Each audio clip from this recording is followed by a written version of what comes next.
la ciudad de Ambato para ver cómo la pequeña industria ha crecido para poder comenzar a conversar ahora sobre esta sustitución selectiva de importaciones. Veamos. Pequeños y medianos empresarios aseguran que su historia cambió hace 2 años. Es a raíz del año 2009 que el gobierno, a través de la salvaguardia que impuso por el asunto de la balanza de pagos y el arancel que le pone al calzado de $10, es que nos permite una reactivación interesante. Señalan que anteriormente su situación empezó a complicarse por la falta de atención de los gobiernos y el ingreso de productos extranjeros a bajos costos. El ingreso de calzado asiático fue devastador para la industria del calzado. Sin embargo, las medidas adoptadas por el presidente Rafael Correa han generado impulso a la industria nacional. A raíz de este momento, pues, empezó una nueva historia a contarse para el sector calzadista. Actualmente existe un importante crecimiento, principalmente de las pymes. La generación de empleo es uno de los claros ejemplos de la reactivación productiva que tiene la provincia de Tungurahua, donde se concentra el 50% de la producción de calzado a nivel nacional. En esta empresa, por ejemplo, el número de empleados prácticamente se duplicó en poco tiempo. Nosotros anteriormente contábamos con 120 trabajadores, 100, dependiendo de las temporadas, había veces que se bajaba a 80, 100, un promedio de 100, pero en la actualidad contamos con 160 trabajadores y prácticamente necesitamos más trabajadores en la veterinaria parada. Pero son los trabajadores los que mayor testimonio pueden dar de su actual situación. Gracias al gobierno estos últimos años, con lo que cerraron las fronteras, cobran aranceles y se abrieron muchas fuentes de trabajo. Antes era un poquito bajo y ahora ahora está todo bien, ya hay producción. Su producción crece cada vez más, al igual que en esta otra compañía, dedicada al calzado de niños y adolescentes. Pues otro de los grandes beneficios que hoy por hoy tienen los pequeños empresarios es el acceso al crédito. A través de las medidas nosotros nos hemos metido en la cabeza que tenemos que invertir para mejorar lo que es la producción, la maquinaria, todo que ya estaba con sus años de vida, ya tenía sus fallitas, entonces ahora hemos decidido comprar maquinaria nueva, lo cual les ha permitido aumentar su inversión significativamente y crear más fuentes de empleo, pero además asesorar a quienes deciden tomar su rumbo solos para empezar un micronegocio de calzado.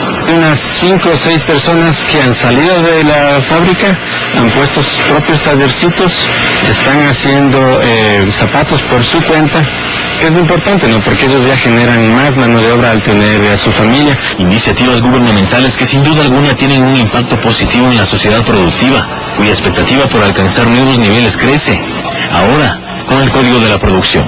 Carlos Andrés Núñez, Pulso Político.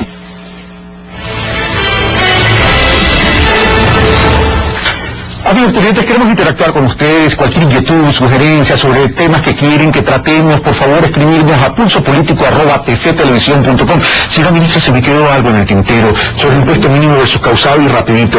Creo que las comercializadoras de combustibles nacionales se ven afectadas con esto del impuesto mínimo causado porque ellos tienen costos fijos y tienen precios regulados por el gobierno. En ese sentido tienen una serie de desventajas con las comercializadoras internacionales. Tiene una nueva fórmula de cálculo en el código. Se introduce una fórmula nueva de cálculo, con lo cual se corrige esto. Es correcto.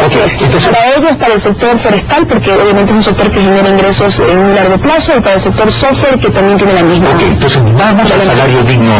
El modelo coreano, que es el modelo que estamos nosotros en el país tratando de, no digo lo obvio, imitar, igualar y superar, ¿verdad?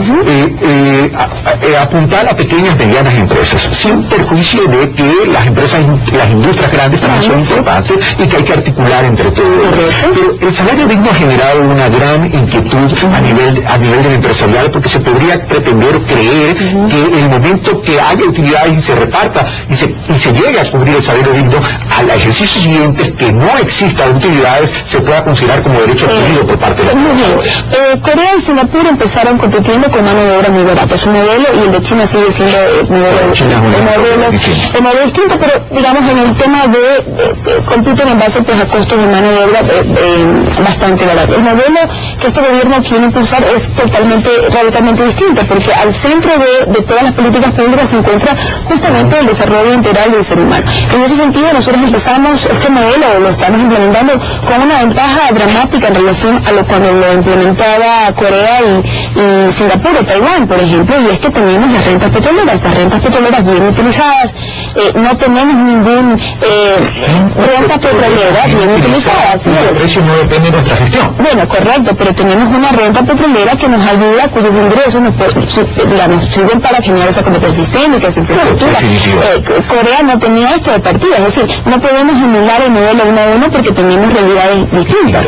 Lo que sí estamos diciendo, a ver, privilegiemos unos sectores que no los ha escogido a día del ministerio, son en estudios, en conversación con el sector privado, unos estarán en 100% de acuerdo, otros en 80% de acuerdo, y además no es una lista estática, es una lista que se puede ir conversando y mejorando transparentemente en el tiempo. Entonces, en ese sentido, el salario digno es un objetivo en el tiempo de cumplir. Lo que hemos hecho es buscar una solución transitoria mientras eso se da con esta compensación. ¿Cuál es la solución transitoria? La compensación obligatoria. Y otra cosa que me gustaría decirle para dejar tranquilo al sector empresarial, y es que tenemos una cifra de que de los total afiliados a junio del 2010, el 81% estaría ya recibiendo el salario digno, es decir, 723.584 personas, y calculamos que con la compensación obligatoria 100.000 personas más se beneficiarían de poder ir alcanzando ese salario digno de tiempo. Con el incremento salarial previsto para el siguiente año, creo que estamos muy cerca de poder cerrar la brecha,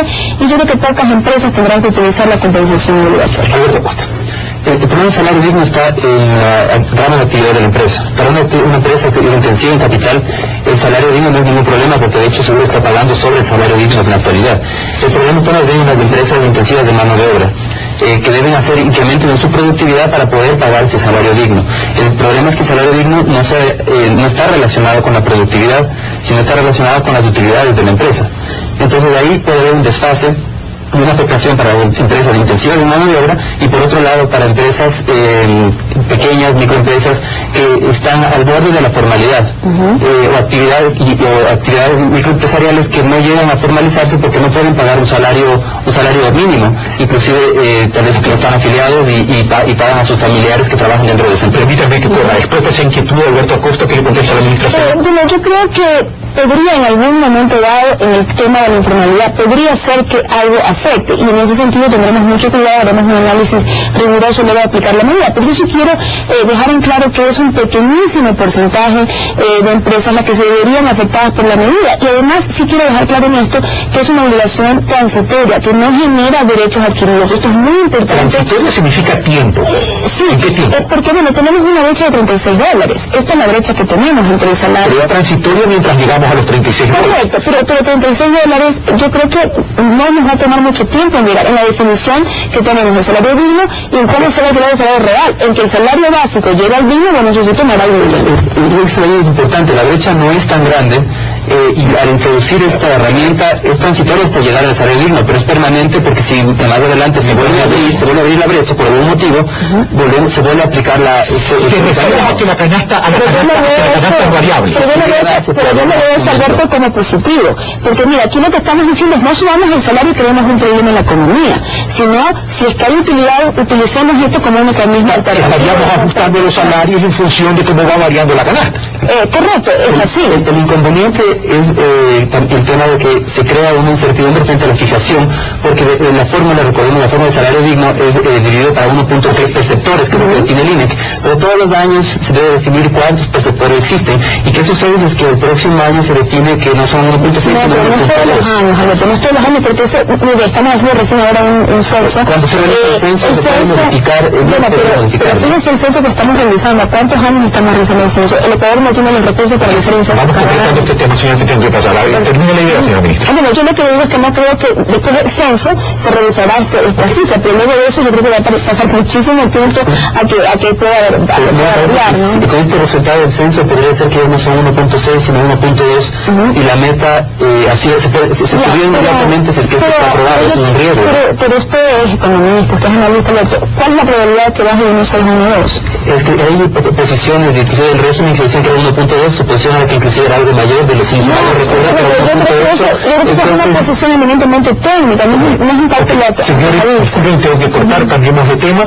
Salida de capitales, un 2%. Uno de los problemas de la salida de capitales que dice que esto ahuyenta la inversión, que cómo es posible que en vez de imitar a la inversión, esto esté ahuyentando la inversión. Pero también hay una preocupación de los industriales. Es como imposible que me hagan pagar a mí un impuesto de la salida de capitales cuando voy a comprar materia prima, ser transformada en el Ecuador, elaboro mi producto final, sirve para el consumo, si me hacen pagar esto lo transfiero al consumidor y no me incentivan a la exportación, me hacen perder competitividad. Los industriales parecen haberse olvidado que el año pasado, mientras se negociaba en la Asamblea la subida, porque se subió el impuesto de salida de divisas el año anterior del 1 al 2, ellos tuvieron la oportunidad de dialogar directamente con el señor presidente y de obtener, porque mire, este gobierno se trabaja los aranceles, pues en materia prima y capital, acordémonos de eso. Nosotros hemos bajado una protección efectiva que estaba más o menos en alrededor de 14-15 a una que está por muy por debajo del 6%. Entonces, lo que ellos se quejaban está bien mientras es cierto, el gobierno ha bajado los aranceles, pero no ha vuelto a subir ahora con el 2%. Entonces, ¿y qué contempló la ley en su momento, la ley aprobada justamente el año anterior, que ellos tendrían un crédito tributario por el valor equivalente al 2%. Ahora, ¿qué trae el código? El código está exonerando del pago del 2% de salida para las sedes en todo, en absolutamente todo. En sede no hay 2% de impuesto de salida de divisas, y para la economía en general, para el financiamiento externo que sea mayor de un año, que no venga de paraíso fiscal y que esté dentro de las tasas publicadas por el Banco Central en el momento de que el financiamiento llegue al país. Alberto Costa. En el tema del impuesto de salida de divisas, es importante analizar el sector y ver la competitividad de ese sector internacionalmente. Y decir que es claro que se redujo los aranceles. Esto de aquí fue como un pequeño retroceso en nuestros aranceles. El arancel sigue siendo menor que lo que era hace 4 o 5 años. Pero es importante siempre analizar y cómo está en relación al resto de países que producen ese mismo producto, que tienen la misma producción, y ver si es que ese arancel les permite continuar siendo competitivos, inclusive en un escenario que es con mayores costos laborales, un incremento en los costos de producción que va a afectar definitivamente en la competitividad también de esos sectores. ¿Natalia, algún comentario al respecto? Bueno, yo creo que con los cambios que hemos hecho nos está afectando a la producción nacional. Sí, tengo que aceptar que es un tema engorroso y la recuperación, digamos, podría ser engorroso la recuperación de ese y en algo afecta a la liquidez. ¿Se va a modificar en algo el tema? En lo que he mencionado, el impuesto de salida de divisas para el tema de sedes y para el tema de financiamiento. Esto es lo que hemos logrado obtener en las negociaciones internas. Vamos al tema del arbitraje. La Constitución, y estoy haciendo ya la de la juventud, de la buena vida, me ha traído una Constitución más pequeña que la mía, pero en esta Constitución aprobada por el pueblo ecuatoriano en el 2008, se cambian las reglas del juego al tema de los arbitrajes. Se habla de arbitraje regional, pero hoy se está cambiando la figura a través de la prueba. Bueno, no se está cambiando la figura, y en eso Eduardo Carmignani, un conocido jurista de Equileno, escribió hace más o menos un mes y medio un artículo muy interesante que va en la misma línea que da origen a la alternativa que estamos proponiendo en el código, y es que la Constitución, en el artículo pertinente, indica que el Estado no podrá celebrar tratados internacionales en los que se establezca de manera predeterminada una sede arbitral con la que exista conflicto en el país. Este sería el caso específico del SAI, que el gobierno ecuatoriano decidió denunciar en su momento. Sin embargo, la Constitución no prohíbe que se celebre un contrato de inversión Estado-empresa. Recordemos que los tratados de inversión son Estado-Estado. Y además hay que aclarar que la denuncia de los tratados no implica que tengan unas cláusulas de sobrevivencia. Es decir, una vez que la Asamblea decide que se denuncia, luego el gobierno ecuatoriano, le tiene que informar al país de que la Asamblea autorizado la denuncia, y luego usted tiene un año en que todavía el contrato sigue vigente, y luego de eso ampara, digamos, las inversiones, y luego eso tiene una cláusula de sobrevivencia que dura de 15 a 20 años. Alberto Costa, y terminamos, se nos terminó el tiempo. Yo creo que la pregunta de si si es que es constitucional o no, debemos dejarlo a los juristas, no a los economistas. Me parece importante que haya esta puerta para los... Salió lo quiteño, bueno, no, pero me parece interesante que se abra la puerta para el arbitraje internacional porque es necesario. Dentro de acuerdos de inversión se requiere un arbitraje internacional, no se puede pedir y exigir a una empresa internacional que venga a tener un arbitraje local en el Ecuador. Alberto Corte, muchas gracias, señora ministra, coordinadora de producción, muchas gracias. Lamentablemente, amigos televidentes, el tiempo siempre es corto en televisión. Se nos quedan muchos temas en tintero, por ejemplo, el tema de las sedes, los nichos, de cómo desconcentrar la riqueza y tener un país mucho más equitativo en cuanto a la redistribución económica y no tanto depender del petróleo. Ojalá que podamos tratar estos temas más adelante porque es importante monitorear no solo las intenciones, no solo las leyes que se aprueban, sino también evaluar el impacto que tienen en la vida de la economía del país, que tiene que ver, por cierto, con el desarrollo social. Son dos caras de una misma moneda. Un fuerte abrazo, hasta el próximo domingo. Recuerde, esto fue Pulso Político, aquí en TC Televisión.